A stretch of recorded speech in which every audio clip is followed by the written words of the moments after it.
Don't skip this ad. It will change your life. It's me, Smallpox. You may be wondering how I went from being the most feared disease in the world to being completely eradicated. Well, it all started around 3000 or 4000 BC when I crossed over from animals to humans. I spread throughout the old world for the next few millennia, but I really made my mark during the Columbian Exchange. When Europeans set sail to explore new worlds, they brought me along without even realizing it. And guess what? Across the Atlantic, I found entire populations who had never met me before. That's when things got interesting. In the old world, my most common form killed about 30% of my victims and disfigured many others. But in the Americas, my impact was even more catastrophic. Indigenous populations had no prior exposure to me before Spanish and Portuguese conquistadors arrived.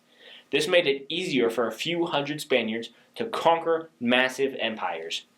Historical records show that I decimated the Inca and Aztec civilizations, contributing to the loss of 80 to 90% of indigenous populations, around 3 to 4 million people. One account described my devastation. A great plague broke out here, striking everywhere in the city and killing a vast number of people.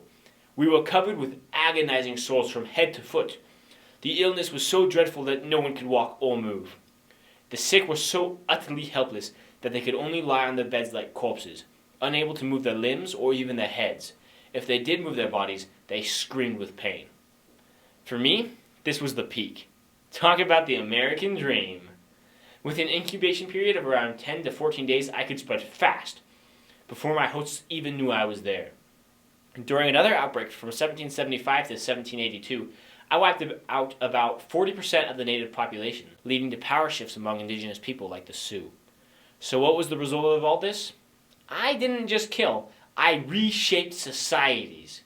By weakening indigenous empires, I paved the way for European colonization.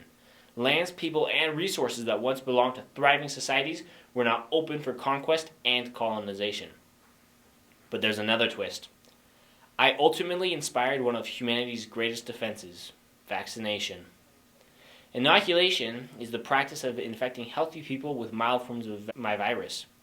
This became a standard practice, which eventually evolved into the modern vaccine, and led to my eradication in the 20th century.